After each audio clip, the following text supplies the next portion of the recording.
ఎవరో ఒకటి mic record పెట్టారు. ఓకే, నిన్న మనం ఏం చెప్పుకున్నామంటే కపిలుని కార్యకలాపాలు అనే ఈ అధ్యాయంలో 33వ అధ్యాయంలో 1 నుండి 6 వరకు శ్లోకాలు చెప్పుకున్నాము. 1 నుండి 4 వరకు ఏం చెప్పారంటే భగవంతుడి యొక్క దివ్య గుణాల వర్ణన అనేది చూసాము. తర్వాత 5వ శ్లోకంలో వచ్చేసి భగవంతుడి యొక్క అవతార ప్రయోజనము వర్ణన అంతా చూసాం. తర్వాత 6వ శ్లోకంలో వచ్చేసి భగవంతుడి యొక్క నామాన్ని కీర్తించటం, శ్రవణం చేయటం, స్మరణ చేయటం, ఇవన్నీ చేయటం వల్ల ఆధ్యాత్మిక శక్తి అనేది వస్తుంది అని తెలుసుకుంటూ ఇంకా యజ్ఞాలు ఆచరించేటువంటి యోగ్యత వస్తుంది అనేది 6 శ్లోకాల వరకు మనం తెలుసుకున్నాం అన్నమాట. ఇంకా 7వ శ్లోకంలో వెళ్దాము. 7వ శ్లోకంలో ఏంటంటే హరినామం ఉచ్చరించడం వల్ల వచ్చే లాభాలు అనేవి ఈ 7వ శ్లోకంలో తెలుసుకుంటాం.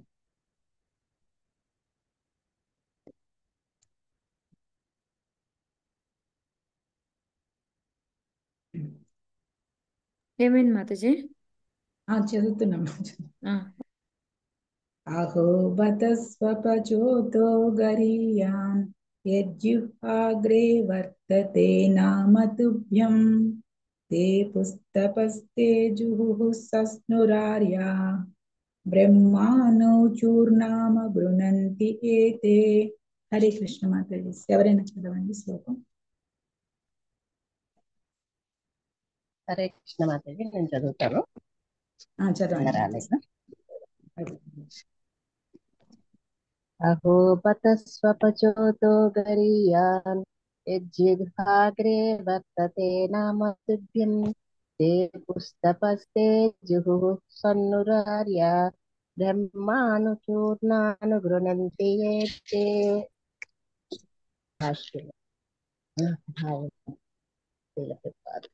హరో అహో ఎవరి జిహ్వాగ్రమున నీ పవిత్ర నామం ఉచ్చరించబడుచున్నదో వారెంతటి ధన్యులు.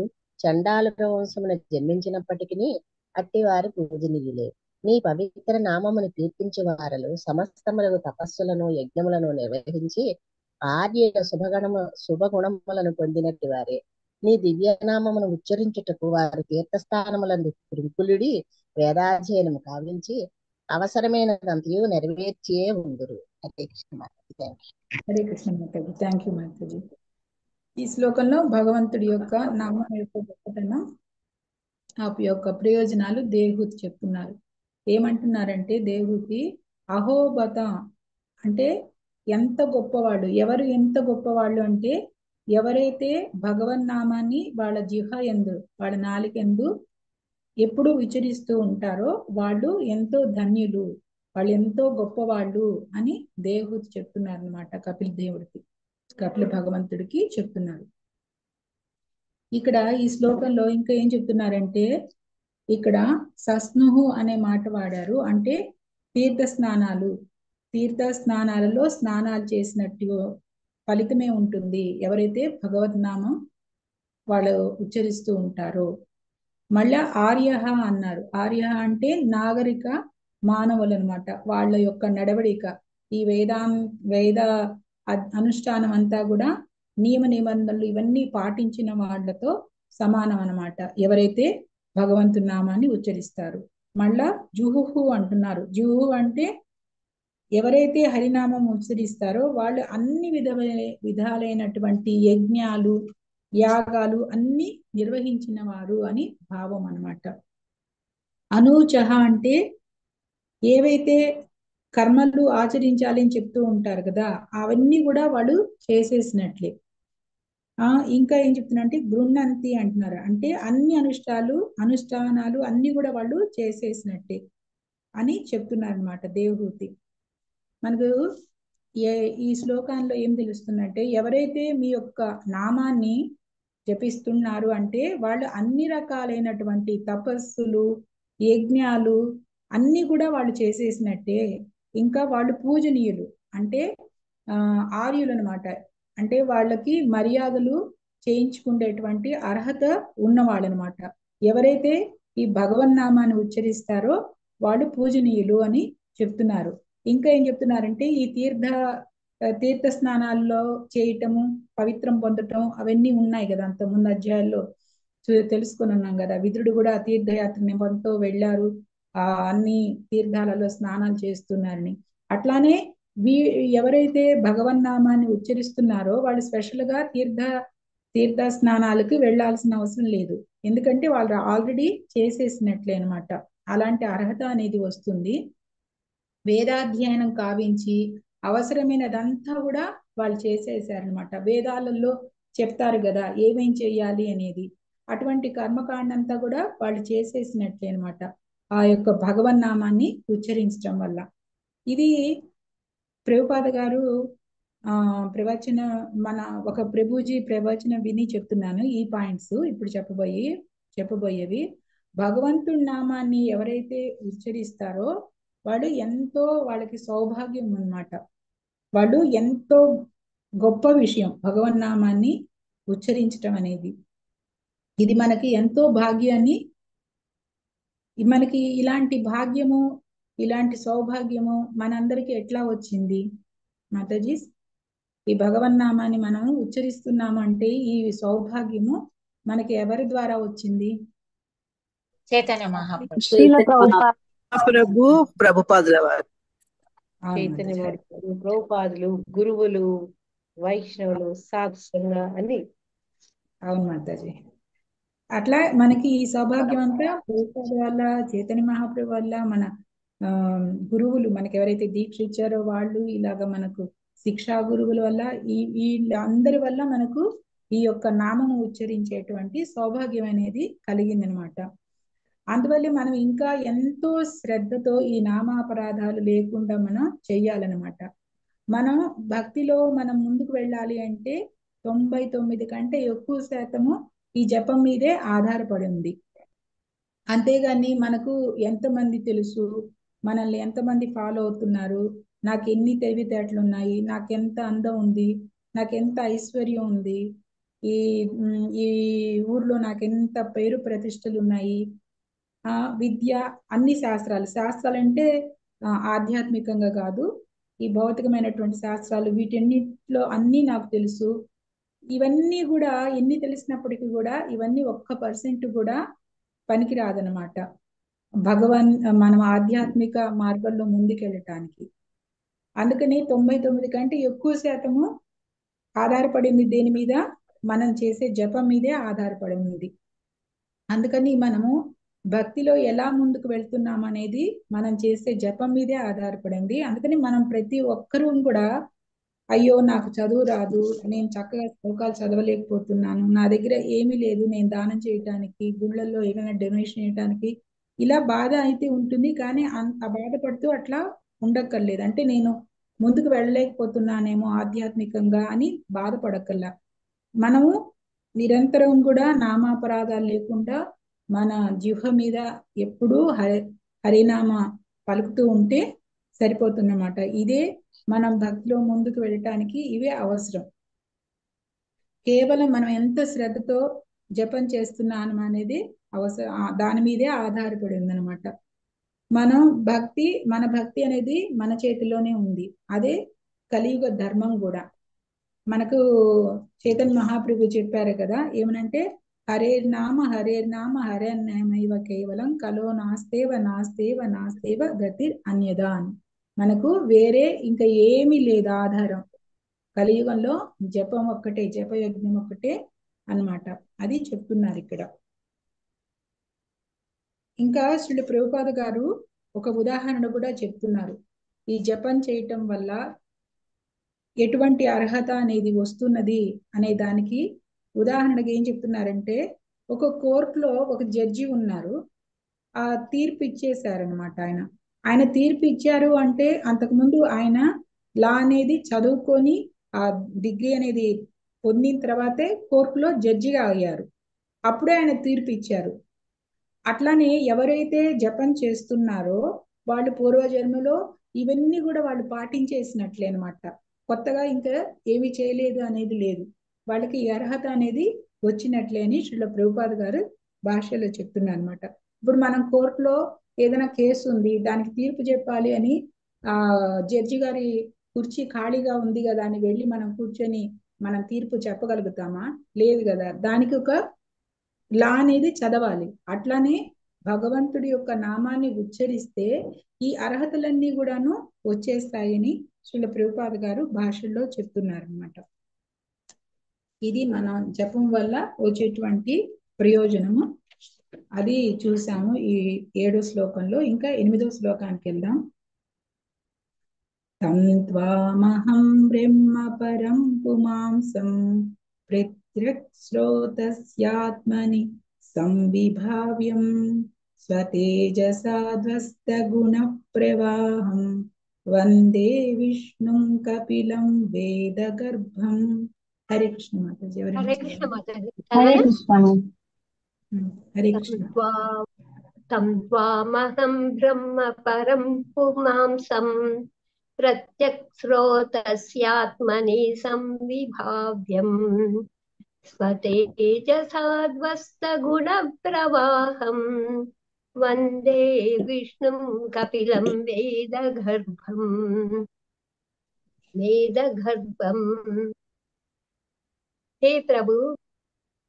హే ప్రభు, కపిలుని నామమున సాక్షాత్తుగా నీవు విష్ణు భగవానుడవేయని నేను విశ్వసించుచున్నాను. నీవే పూర్ణ పురుషోత్తముడవు, పరబ్రహ్మవు. కేవలము నీ కరుణ ద్వారానే ఎవరైనను గుణ ప్రవాహం నుండి బయటపడుదురు. కనుక మునులు, ఋషులు మనస్సు మరియు ఇంద్రియముల కలత నుండి విడిపడిన వారై నిన్ను ధ్యానింతురు. ప్రళయ సమయంన వేదములు నీయందే నిక్షిప్తమై ఉండును. హరే కృష్ణ. హరే కృష్ణ మాతాజీ. థ్యాంక్ యూ మాతాజీ. ఇంకా ఈ 8వ శ్లోకంతో దేవహూతి కపిల భగవంతుణ్ణి ప్రార్థన చేయటం అనేది ముగిస్తుంది. ఏమని ప్రార్థిస్తున్నారంటే ఈ శ్లోకంలో, హే ప్రభు, మీరే సాక్షాత్గా విష్ణు భగవంతుడని నేను విశ్వసిస్తున్నాను. మీరే పూర్ణ పురుషోత్తముడు, అంటే సగుణ సకారుడు, అంటే మీకు రూపం ఉన్నది అనేది చెప్తున్నారు అన్నమాట దేవహూతి. మీరే పరబ్రహ్మము, అంటే నీవే పరమాత్మగా అందరిలో ఉన్నావు అని నేను నమ్ముతున్నాను. నీ కరుణ వల్లనే ఎవరైనా కూడా ఈ త్రిగుణాల నుండి బయటపడతారు. మన పాటికి మనం త్రిగుణాల నుండి బయటపడలేము. అందుకని ఈ దేవహూతి చెప్తున్నారు, ఎవరైనా కూడాను ఈ త్రిగుణాల నుండి నీ దయ వల్లే, నీ కరుణ వల్లే బయటపడతారు. అందుకే మునులు, ఋషులు వీళ్ళందరూ కూడా ఆ మనస్సు, ఇంద్రియాల నుండి వచ్చినటువంటి ఆ కలతల నుండి వాళ్ళు బయటపడి నిన్నే ధ్యానిస్తున్నారు అని చెప్తున్నారు అన్నమాట. చెప్తూ ఈ ప్రళయం అప్పుడు ఈ వేదాలన్నీ కూడా నువ్వు వాటిని నిక్షిప్తంగా ఉంచావు, నీ దగ్గర దాచావు అని చెప్తున్నారు అన్నమాట. ఇక్కడ మనకు ప్రభుపాద గారు భాషణలో చెప్తున్నారు, ప్రత్యక్ అనే పదం ప్రధానమైనది అని ఈ శ్లోకంలో. ఎందుకంటే ఇప్పుడు అష్టాంగ యోగంలో మనకి 8 అంగాలు ఉన్నాయి. ఎవరికైనా గుర్తున్నాయి మాతాజీ అంగాలు? ఎవరికైనా గుర్తుంటే చెప్పండి మాతాజీ.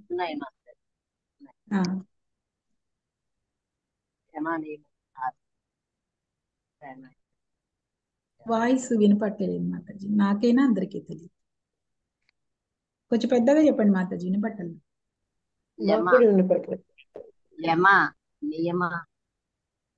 వినిపిస్తుందా మాతాజీ? యమ, నియమ, మొత్తం 8. ఆసన, ప్రాణాయామ, ప్రత్యాహార, సమాధి, ఇట్లా 8 అంగాలు ఉన్నాయన్నమాట. వాటిలో ప్రత్యాహార అని ఒక అంగం ఉంది కదా. ఆ అంగంలో ఏం చేస్తారంటే ఈ ఇంద్రియ కార్యక్రమాలన్నిటినీ కూడా విరమించటమే ప్రత్యాహారం అన్నమాట. అంటే ఇంద్రియ భోగం కోసం ఇంద్రియాలు ప్రేరేపిస్తాయి కదా, ఆ భోగం అనిపించటానికి ఆ పనులన్నీ చేయటం అనేది ఇంకా ఆపేస్తారనమాట. దాన్ని ప్రత్యాహార అంటారు. ఎప్పుడైతే ఈ భౌతిక కర్మల నుండి ఇంద్రియాలను మనము విరమించినప్పుడు దేవహూతికి ఎట్లయితే భగవంతుడి యొక్క అనుభూతి ఆమె పొందిందో అట్లనే మనం కూడా ఆ అనుభూతి పొందొచ్చు.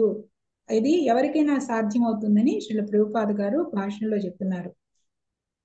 అటువంటి పూర్ణ భక్తి యందు మనం శ్రీకృష్ణుడి యొక్క భగవంతుడి యందు యథాతథంగా మనము అర్థం చేసుకోగలుగుతాం. ఎప్పుడైతే మనము ఈ యొక్క ఆ ఇంద్రియ భోగాన్ని నుండి మరలించి భగవంతుడి యొక్క అనుభూతి పొందుతామో అప్పుడు మనం యథాతథంగా కృష్ణ భగవంతుణ్ణి మనం అర్థం చేసుకుంటాము అని చెప్తున్నారు.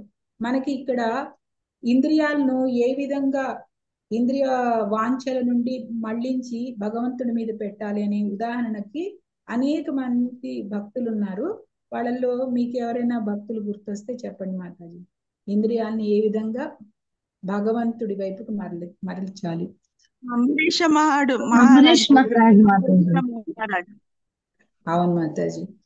అట్లానే మనకు ప్రహ్లాదుడు కూడా చెప్తారు వాళ్ళ నాన్నతో, చేతులు ఉన్నది ఎందుకు ఈ భగవంతుడి యొక్క పూజలు చేయటానికి, అట్లా చెప్తారు. ఇంకా మనకి అంబరీషుడు చెప్పిన దాంట్లో అయితే భగవద్గీతలో కూడా మనకి 2వ అధ్యాయంలో 61వ శ్లోకానికి ఎగ్జాంపుల్ గా చెప్తూ భాగవతంలో ఉన్నదనమాట ఈ అంబరీషుడి యొక్క శ్లోకము.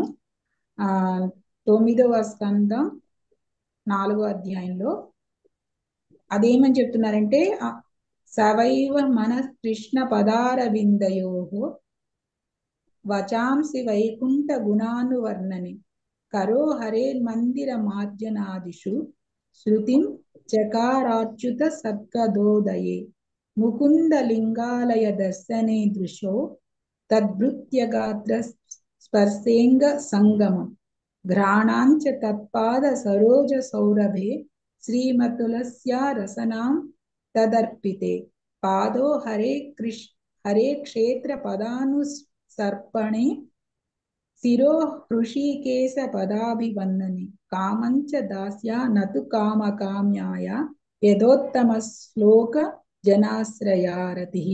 అంటే అంబరీషుడు చెప్తున్నారు, పాదాలు ఉన్నది ఎందుకు, భగవద్ధామాన్ని దర్శించిన వాటి కోసం గుడికి వెళ్ళటానికి. ఆ తర్వాత చేతులు ఉన్నది ఎందుకంటే మందిరాలని శుభ్రపరచడానికి. చెవులు ఉన్నది ఎందుకంటే భగవంతుడి యొక్క కథలు వినటానికి. కళ్ళు ఉన్నది ఎందుకంటే భగవంతుడి యొక్క సౌందర్యాన్ని చూడటానికి. ఈ విధంగా ప్రతి ఒక్క అంగాన్ని భగవంతుని చింతనలో పెట్టారనమాట. ఈ ఇంద్రియాలకి ఎప్పుడు ఏదో కోరిక ఉంటుంది, ఏదో చూడాలి అని. ఇప్పుడు మనకి టీవీలో కూడా ఏదేదో చూడాలి అనిపించినప్పుడు మనం హాయిగా మాయాపూర్ హారతి, దర్శన హారతి పెట్టుకుంటే కళ్ళకి ఇంద్రియం అనేది తృప్తి పడుతుంది. మనం డైరెక్ట్ గా భగవంతుడి యొక్క దర్శనము జరుగుతుంది అనమాట. ఆ విధంగా మన మనస్సుని, ఇంద్రియాలని ఈ ఇంద్రియ తృప్తి కోసం వాడుకోకుండా భగవంత్ చింతన వైపుకి మరల్చుకోవాలి అనమాట. అప్పుడు మరల్చుకుంటే ఏమవుతుందంటే మనకు భగవంతుడి యొక్క అనుభూతి అనేది జరుగుతుంది, దేవహూతికి మాదిరి. అది ఇక్కడ దేవహూతి గురించి, ఆమె పొందిన అనుభవం గురించి ఈ శ్లోకంలో చెప్తూ, ఈ శ్లోకంతో ఇంకా కపిల భగవంతుడిని ఆమె ప్రార్థన చేయటం అనేది అయిపోయింది. ఇంకా 9వ శ్లోకంలో మైత్రేయుడు చెప్తున్నారు ఎవరికి, విదురుడికి. ఏమనంటే, ఈడితో భగవానేవం కపిలాఖ్యాపరప్పుమాన్ వాచా విక్లవయేత్యాహ మాతరం మాతృవత్సలః. హరే హరే కృష్ణ కృష్ణ. మాతాజీ. చదవండి మాతాజీ. మైత్వాచ పీడితో భగవానేవం కపిలాఖ్యాః పరః పుమాన్ వాచా విక్లవయేత్యాహ మాతరం మాతృమత్సలః. పైకనండి, పైకి చేయండి. ఆ విధముగా తల్లి పలికిన పలుకులచే మిగుల సంతుష్టుడైన మాతృవత్సలుడగు కపిల భగవానుడు గంభీరముగా ఇట్లు సమాధానం ముసిగెను. హరే కృష్ణ మాతాజీ. ధన్యవాదాలు. హరే కృష్ణ. థ్యాంక్ యూ మాతాజీ. ఇంకా ఈ శ్లోకంలో మైత్రేయుడు విదుడికి చెప్తున్నాడు అనమాట. ఆ తల్లి ఏదైతే పలికిందో ఆ మాటలన్నిటికీ కూడా కపిల భగవంతుడు ఎంతో సంతోషించి సంతృప్తి చెంది ఇంకా ఆమె మీద ప్రేమతో ఆనందంగా సమాధానం చెప్తున్నారు అనమాట. ఏ మాత్రం విసుక్కోలే, ఎంతో ఆనందంగా ఆమెకు సమాధానం చెప్తున్నారు, ఎంతో ప్రేమతో. భాష్యంలో ప్రభుపాద గారు చెప్తున్నారు, భగవానుడు పరిపూర్ణుడు అయిన కారణంగా తల్లి మీద ఆయన ఏదైతే ప్రేమ చూపిస్తున్నారో అది కూడా పరిపూర్ణమైనది అనేది ఈ శ్లోకంలో తెలుసుకుంటాం. ఇంకా కపిల భగవంతుడు చెప్తున్నారు మళ్ళా తల్లికి ఏమనంటే, కపిలవాచ మార్గేణానేన మాతస్తే సువేవ్యో నోదితేన మే ఆసితేన పరం కాష్టం అచిరాదవరోత్ససి. హరే కృష్ణ. హరే కృష్ణ మాతాజీ. కపిలువాచ మార్గేణానేన మాతస్తే సుసేవ్యో నోదితేన మే ఆస్తి తేన పరాంతాశ్చాం అచిరాత్ అవరోత్స్యతి. అనువాదం. జై శ్రీ ప్రభుపాద. దేవదేవుడు పలికాను, ఓ జనని, నేను నీకు ఉపదేశించిన ఆత్మానుభవ పటము అతి సులభమైనది. ఎటువంటి కష్టం లేకుండా నీవు ఈ విధానమును అవలంబింపవచ్చును. దీనిని అనుసరించి నీవు ప్రస్తుత జన్మయంది అచిర కాలమున ముక్తిని పడేయగలవు. థ్యాంక్ యూ మాతాజీ. హరే కృష్ణ. థ్యాంక్ యూ మాతాజీ. దీనిలో కపిల భగవంతుడు తల్లికి చెప్తున్నారు అనమాట, అమ్మా నీకు ఏదైతే ఆత్మ సాక్షాత్కార మార్గాన్ని నేను బోధించానో అది ఎంతో సరళమైంది, అంటే ఎంతో తేలికైనది అనమాట. ఈ యొక్క పద్ధతిని అతి సులభంగా కష్టం లేకుండా అవలంబించవచ్చు అని చెప్తున్నారు. దీనిని అనుసరించడం వల్ల నీవు తొందరగా ముక్తి పొందుతావు. ఈ శరీరం ఉన్నప్పుడే నువ్వు ముక్తి అనేది పొందుతావు అని చెప్తున్నారు. ఇప్పుడు చూడండి, మన అష్టాంగ యోగంలో భక్తి సాధన అనేది ఎంతో కష్టం కదా. అడవులకి వెళ్ళటం, ఆసనం ఏర్పరచుకోవటం, అవన్నీ ఉంటాయి. కానీ భక్తి యోగంలో చూడండి ఎంత తేలిగ్గా ఉంది. అందులో స్త్రీకి ఇంకా తేలిక, ఆమె ఇంట్లో ఉండే ఈ భక్తి సాధన అనేది చేయవచ్చు. అదే చెప్తున్నారు కపిల భగవంతుడు అనమాట. అందుకని నువ్వు ఇంటి వంది ఉండే నేను ఏదైతే ఉపదేశించానో అవన్నీ కూడా నువ్వు పాటిస్తూ ఉంటే తొందరగా ముక్తి పొందుతావు. ఎంతో కాలం వేచి ఉండక్కర్లేదు, తొందరగా ముక్తి పొందుతావు. అంతేకాకుండా ఈ శరీరం ఉన్నప్పుడే ముక్తి పొందుతావు అంటున్నారు అని చెప్తున్నారు అనమాట. ఇంకా మనకి శ్రీల ప్రభుపాద గారు భాషణలో చెప్తున్నారు ఇదే విషయం. ఏమనంటే భక్తి రసామృత సింధులో శ్రీల రూప గోస్వామి ఇదే విషయాన్ని సమర్థించారు. ఏమని సమర్థించారంటే, ఈహాయస్స హరే దాస్యే, ఎవరైనా కూడా భగవంతుణ్ణి సేవించుకోవటమే నా జీవిత లక్ష్యాన్ని పెట్టుకొని గురువు యొక్క ఆధ్వర్యంతో, అంటే అది ఇంపార్టెంట్ అనమాట. నాకు భగవంతుని సేవించుకోవటమే లక్ష్యంగా నేను పెట్టుకున్నా కూడా నాకు గురువు అనేవాళ్ళు ఉండాలన్నమాట. అది ఇంపార్టెంట్. గురువు యొక్క అధ్యక్షతలో, అంటే మన గురువు గారంటే శిక్షా గురువు గాని దీక్షా గురువు గారు కానీ అనమాట. మనకి ఎప్పుడు కూడా దీక్ష ఇచ్చిన గురువు గారు మనకు అందుబాటులో ఉండరు. అందువల్లే మనకు భగవంతుడికి సంబంధించిన బుక్స్ ఏమైనా చదివిన అనేక డౌట్స్ వస్తుంటాయి. శ్లోకాలు ఎలా చదవాలి, ఎలా అర్థం చేసుకోవాలని. అప్పుడు మన శిక్షా గురువులైనటువంటి ఏకమాతాజీని కానీ రజనీ మాతాజీ కానీ అడిగితే వాళ్ళు చెప్తూ ఉంటారు. అందువల్లే ఎప్పుడైనా కూడా భగవంతుని యొక్క సేవించుకోవటం అని మన లక్ష్యంగా పెట్టుకున్నా కూడా గురువు అధ్యక్షతలోనే ఇది మనం చెయ్యాలన్నమాట. లేకపోతే మనం పొరపాటున అర్థం చేసుకోవటం అనేది వెళ్తుంది. ఒక రకంగా మనకు ఈ క్లాసులు ఉండటం వల్ల మనకి ఎన్నో విషయాలు మాతాజీస్ వల్ల తెలుసుకుంటూ ఉన్నాము. అది మనం ఒక రకంగా అదృష్టమే అవుతుంది అనమాట ఈ ఆన్లైన్ క్లాసెస్. ఇంకా ఏం చెప్తున్నారంటే, ఇక్కడ భగవంతుని ఎవరైతే ఆ విధంగా భగవంతుని సేవించుకుంటారో ఆ వ్యక్తి జీవన్ముక్తుడుగా గుర్తించబడతారు. అంటే వాళ్ళు జీవించి ఉండిగానే ముక్తి చెందినట్లు అనమాట. మనము ఒక వ్యక్తిని జీవన్ముక్తుడు అని మనం ఎలా తెలుసుకోగలుగుతామంటే, వాళ్ళని మనం భౌతిక కార్యక్రమాలు, భౌతిక దేహం ఆ విధంగా మనం చూడకూడదు అనమాట. అట్లా చూస్తే మనకు అర్థం కాదు వాళ్ళు జీవన్ముక్తులో అయ్యారా అవలేదా అనే దానికి. అందుకని మనం వాళ్ళని ఎలా చూడాలి అంటే, ఆధ్యాత్మికంగా వాళ్ళు చేసేటువంటి ఆధ్యాత్మిక కార్యక్రమాలు, వాళ్ళలో ఉన్నటువంటి ఆధ్యాత్మిక లక్షణాలు చూసి వాళ్ళు జీవన్ముక్తులు అని మనం అర్థం చేసుకోగలుగుతాం అన్నమాట. ఇప్పుడు గురువు యొక్క ఆధ్యాత్మిక గుణాలు, ఆధ్యాత్మిక కార్యాలు, లక్షణాలు మనం చూడగలిగినప్పుడే మనం అర్థం చేసుకోవటం, అవును మన గురువు గారు గురు మహారాజు ఆయన జీవన్ముక్తుడు అని అర్థం చేసుకోగలుగుతాం అనమాట. అతడు కూడా నాలాగే ఆహారం తీసుకుంటున్నారు, నాలాగే ఆయనకి శరీరం ఉంది, ఆయన నిద్రపోతున్నారు, ఆయనకు నాకు ఏముంది తేడా, ఇలా అనుకోకూడదు అనమాట. అలా అనుకోవటం కూడా అపరాధం. అందుకే మనం వారిని ఎప్పుడు కూడా ఆధ్యాత్మికంగా చూడాలి. ఎవరైనా ఎల్లప్పుడూ కూడా భగవంతుని సేవలో నిమగ్నమై ఉండి నిరంతరం కూడా భగవంతుని చింతనలోనే ఉంటే అతను జీవన్ముక్త అని మనం అర్థం చేసుకోవాలన్నమాట. ఒకసారి ఒక ఆయన అడిగారట ప్రభుపాద గారిని, ఎవరు అసలైన గురువు అని. అప్పుడు ప్రభుపాద గారు ఓ సమాధానం చెప్పారట, ఎవరైతే కృష్ణ చింతనలో నిమగ్నమై ఉన్నారో, అంటే 24 గంటలు ప్రచారంలోనో సేవలోనో ఉంటూ కృష్ణుడు అంటే అదే వారి జీవితం, అలాంటి వారు నిజమైనటువంటి గురువు. మనం చూసాం కదా, మనకు ప్రభుపాద గారు లీలామృతంలో ఆయన కృష్ణ చైతన్యాన్ని అందరికీ ప్రచారం చేయటానికి ఏ విధంగా ఆయన కృషి చేశారు. సో అదనమాట, ఆయన ఎప్పుడు 24 గంటలు భగవంతుని ధ్యానమే. ఆ భాగవతం బుక్స్, భగవద్గీత ఇవన్నీ కూడా ఇంగ్లీష్ లోకి అనువదించటం, శిష్యులకు డౌట్స్ అన్ని క్లియర్ చేయటం, ఎప్పుడు ఇంకా ఆ చింతనలో ఉన్నారు. అందుకే ఆయన జీవన్ముక్త అనమాట.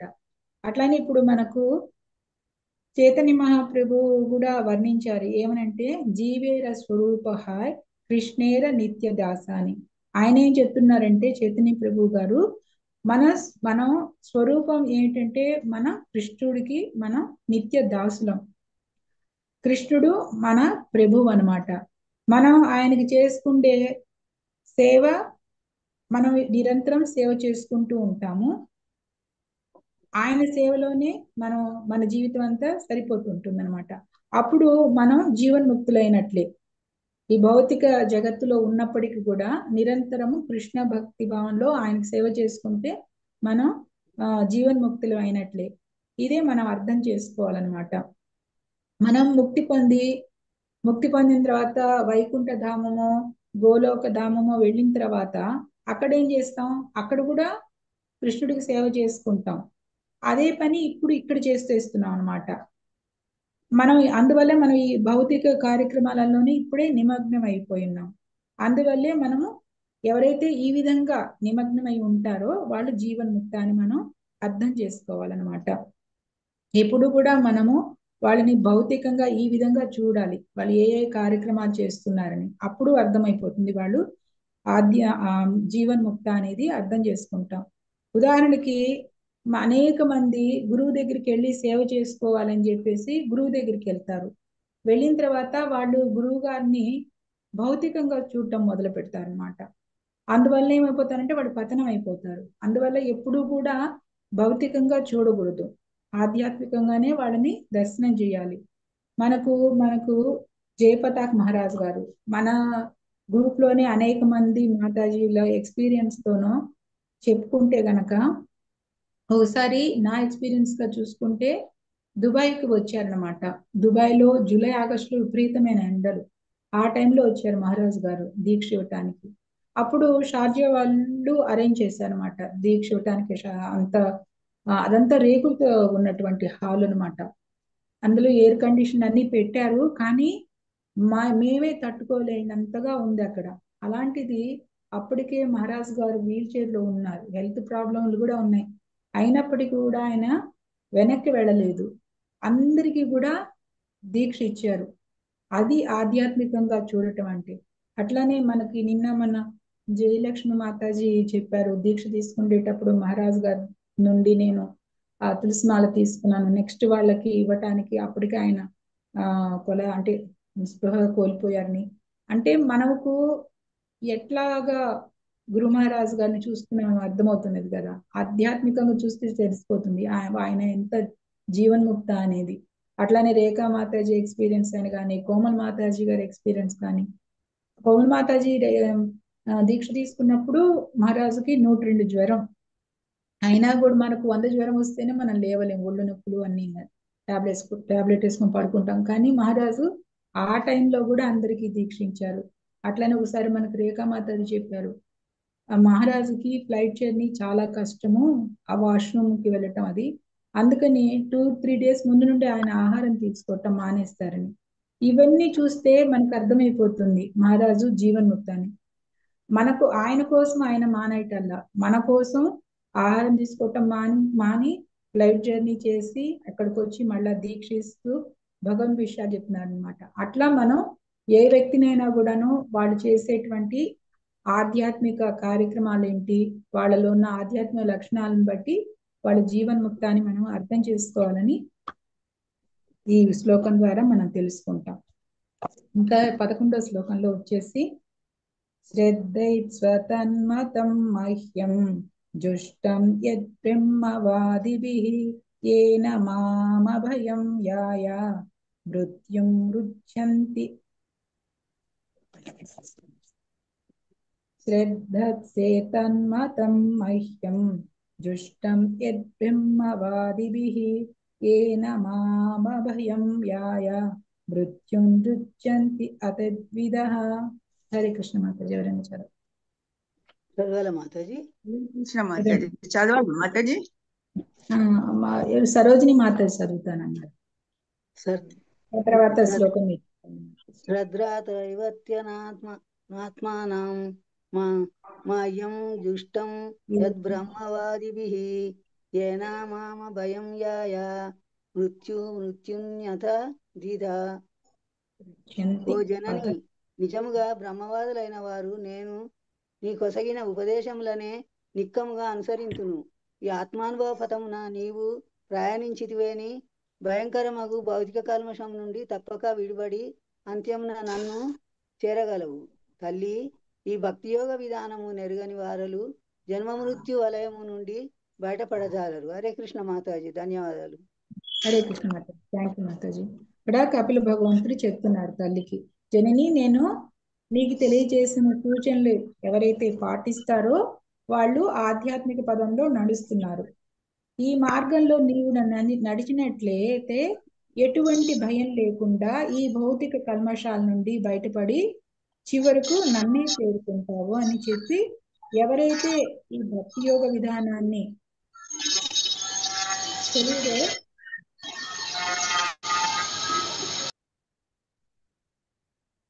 హరే కృష్ణ మాతాజీ. ఎవరిదో సౌండ్ వస్తుంది కొంచెం.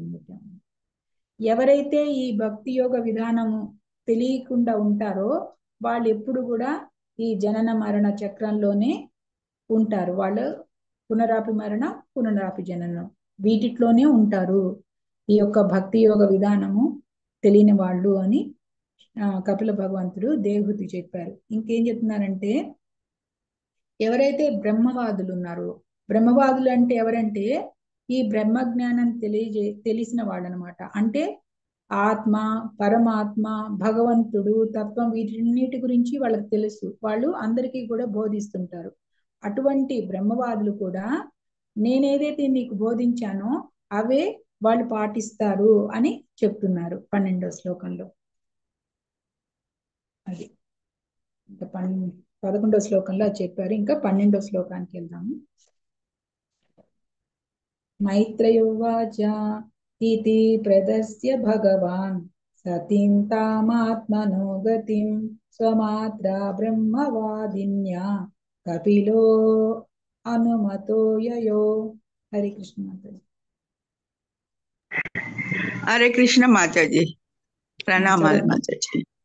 మైత్రేయ ఉవాచ ఇతి ప్రదర్శ్య భగవాన్ సతీం తామాత్మనో గతిం స్వమాత్ర బ్రహ్మవాదిన్యా కపిలోనుమతో యయౌ. శ్రీ మైత్రేయుడు కపిల భగవానుడు ఆ యుతి తల్లికి ఉపదేశము కావించిన తన కార్యమును పూర్తి చేసిన పిమ్మట ఆమె అనుమతిని బడిసి గృహమును వీడెను. హరే కృష్ణ. హరే కృష్ణ మాతాజీ. ఈ శ్లోకంలో కపిల భగవంతుడు వచ్చినటువంటి కార్యక్రమము అయిపోయింది. ఆయన సాంఖ్య జ్ఞానం అంతా తల్లికి చెప్పేశారు. ఇంకా మనకు ఒక సందేహం రావచ్చు, ఎందుకు ఆయన తల్లి అనుమతితో ఇల్లు వదిలిపెట్టి వెళ్ళారు, చక్కగా అక్కడే ఉండి తల్లిని చూసుకోవచ్చు కదా అని సహజంగా వచ్చే డౌటే అనమాట. కానీ అక్కడ ఇంకా ఆయన ఉండాల్సిన అవసరం లేదు. ఎందుకంటే కపిల భగవంతుడి యొక్క అవతార ముఖ్య ఉద్దేశం ఏంటంటే ఈ సాంఖ్య జ్ఞానాన్ని తల్లి నెపంతో మనందరికీ కూడా తెలియచేయాలని వచ్చారు.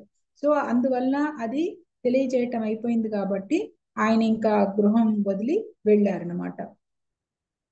ఒక వ్యక్తి గాని, ఒక సన్యాసి గాని, వానప్రస్థులు గాని, ఎవరైనా గాని ఆత్మానుభూతి కోసం వాళ్ళు ఒంటరిగా ఉంటారనమాట. అందుకే గృహం వదిలి వెళ్ళటం, అవన్నీ చేస్తుంటారు. ఎవరైతే గృహం వదిలిపెట్టి వెళ్ళలేకపోతారో, అంటే వాళ్ళకి భార్య పిల్లలు అట్లనే భర్త వీళ్ళందరూ ఉన్నప్పుడు గృహం వదిలిపెట్టి వెళ్ళలేరు అనమాట. ఎటు స్త్రీ గృహం వదిలిపెట్టి వెళ్ళకూడదు. పురుషుడు వచ్చేసి భార్య పిల్లలు ఆధారపడి ఉన్నారు కదా, అందువల్ల ఆయన ఇల్లు వదిలిపెట్టి వెళ్ళకూడదు అనమాట.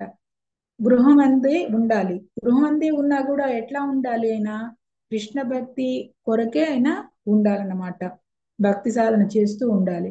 అంతేగాని ఏదో ఇంద్రియ తృప్తి కోసంగా ఆయన ఇంటి దగ్గర ఉండకూడదు అని శ్రీల ప్రభుపాద గారు భాషణలో తెలియజేస్తున్నారు. ఇక్కడ ఆత్మానుభూతి కోసం ఈ కపిల భగవంతుడు గృహం వదిలిపెట్టి వెళ్ళక్కర్లేదు. ఎందుకంటే మనకు అనిపించవచ్చు ఆత్మానుభూతి పొందటం కోసమే ఈయన ఇల్లు వదిలిపెట్టి వెళ్ళారని, కానీ కాదు. ఎందుకంటే ఆయనే ఆత్మానుభూతి పొందాల్సిన వ్యక్తి కూడా ఆయనే అయినప్పుడు ఇంకా ఆత్మానుభూతి అనేది ఆయనకు అవసరం లేదు కదా. అందుకని గృహం వదిలిపెట్టి ఆత్మానుభూతిగా ఆయన వెళ్ళక్కర్లేదు. మరి ఎందుకు వెళ్ళారంటే ఆయన సామాన్య మానవుడికి ఆదర్శంగా ఉండటం కోసం అట్లా వెళ్ళారనమాట. అది మనం ఇక్కడ అర్థం చేసుకోవాలి. గృహం వదిలి అంటే గృహంలో ఉండక్కర్లేదు, గృహం వదిలి వెళ్ళక్కర్లేదు, రెండు ఆయనకి వర్తిస్తాయి. ఎందుకంటే ఆయన భగవంతుడుగా కాబట్టి. అది మనం ఈ 12వ శ్లోకంలో తెలుసుకుంటాం. ఇంక ఈ రెండు చెప్పి ముగిస్తాం. సాచాపి తవ యోక్తేన యోగాదేశేన యోగయుక్త తస్మిన్నాశ్రమ ఆపీడే సరస్వత్యా సమాహితాః. హరే కృష్ణ మాతాజీ. 13వ హరే కృష్ణ మాతాజీ. ప్రణామాలు మాతాజీ. చదవండి. హరే కృష్ణ. సాచాపి తన యోక్తేన యోగదేశేన యోగయుక్తు తస్మిన్నాశ్రమ ఆపిడే సరస్వత్యా సమాహితాః. దేవహూతి సైతము తన తనయుడు ఉపదేశించినట్లు ఆ ఆశ్రమముననే భక్తి యోగమును ఆరంభించను. పూలతో అతి సుందరముగా అలంకరింపబడి ఆ సరస్వతి నదికి పుష్ప కిరీటముగా ఉప్పారిన ఆ కర్దమముని ఆశ్రమమున ఆమె సమాధి మగ్నురాలయ్యను. హరే కృష్ణ మాతాజీ. Thank you. హరే కృష్ణ మాతాజీ. థ్యాంక్ యూ మాతాజీ. ఈ 13వ శ్లోకంలో ఏం చెప్తున్నారంటే, స్త్రీ ఎప్పుడైనా సరే గృహం వద్దే ఉండే భక్తి సాధన అనేది చేసుకోవాలి. అంతేగాని గృహం వదిలి వెళ్ళి తపస్సు చేసుకోవటానికి కానీ భక్తి సాధన చేయటానికి కానీ గృహం వదిలిపెట్టి వెళ్ళకూడదు. ప్రతి ఒక్క స్త్రీ కూడా భక్తి సాధనకి మనం దేవహూతిని ఉదాహరణగా తీసుకోవాలన్నమాట. ఆమంతే కదా గృహం అందు ఉండి భక్తి సాధన చేసి ముక్తి అనేది పొందింది కాబట్టి. అలాగే గృహం అందే ఆమె ఉండి భక్తి సాధన అనేది చేసి ముక్తి పొందింది. ఇంకేంటంటే ఆమె గృహమందు ఉండి ఆ భక్తి సాధన చేయటం వల్ల ఆ గృహం ఎట్లా ఉంది, ఆ సరస్వతి నదికి ఒక పుష్ప కిరీటం లాగా అయిందనమాట ఆ భక్తి సాధనతో.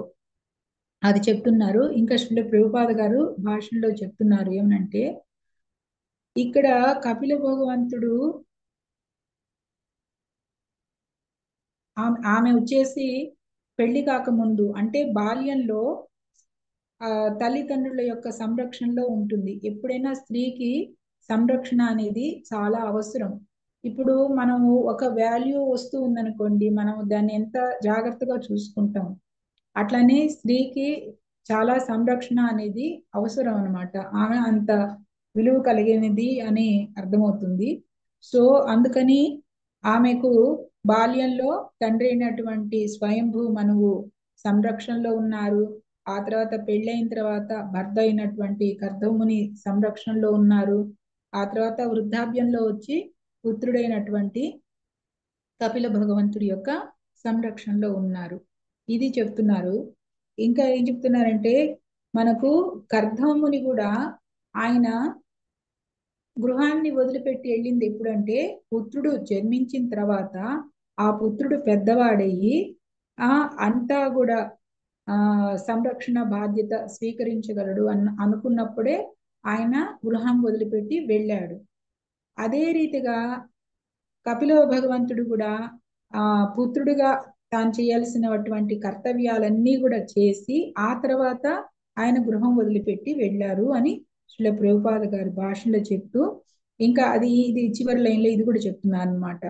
ఆమె వనర్చిన భక్తి కారణంగానే ఆ గృహమే సరస్వతి నదికి పుష్ప కిరీటం లాగా అయ్యింది అని చెప్తున్నారు. ఇక్కడ అది స్త్రీ ఎప్పుడు కూడా సంరక్షణలో ఉండాలి, ఇంటి వద్దనే భక్తి సాధన చేస్తూ ముక్తి అనేది పొందాలి అని చెప్తున్నారు. ఇంకా మనకు చూడండి, ఈ ఒక ప్రభుజీ చెప్పారు, ట్రైన్లలో కానీ బస్సుల్లో కానీ స్త్రీలను మర్యాదగా చూడండి అలా రాస్తూ ఉంటారు. అలాంటప్పుడు పురుషుల్ని మర్యాదగా చూడండి, వాళ్ళకి సంరక్షణ ఇవ్వండి అని ఎక్కడా రాయరు. ఎందుకు అని, ఎందుకంటే స్త్రీ అంటే ఆమె ఎప్పుడు డిపెండ్ అన్నమాట. ఎందుకంటే మనకి చూస్తున్నాం కదా అనేక న్యూస్లు, స్త్రీ అంటే హాస్టల్లో ఎలా జరిగినాయని. ఎందుకు అంటే ఆ స్త్రీ అనేది డిపెండ్ అన్నమాట, ఆధారపడి ఉంటుంది. అందుకే ఆమెకి ఎప్పుడు కూడా సంరక్షణ అనేది అవసరం అనేది ఈ శ్లోకంలో ఆ ప్రభుజీ చెప్పారు. ఓకే, ఇంకా 14వ శ్లోకం. అభీక్ష్ణావగః కపిశాన్ జటిలాల్ కుటిలాలకాన్ ఆత్మానం చోగ్ర తపసా బిభ్రతి చీరిణం కృశం. హరే కృష్ణ. హరే కృష్ణ. ప్రణామ్స్ మాత. చదువుతున్నా మాత. అభీక్ష్టావగాహక జటిలాన్ కుటిలాలకాన్ ఆత్మానం చోగతపసా విభ్రతి చీరిణం కృశం. హరే కృష్ణ.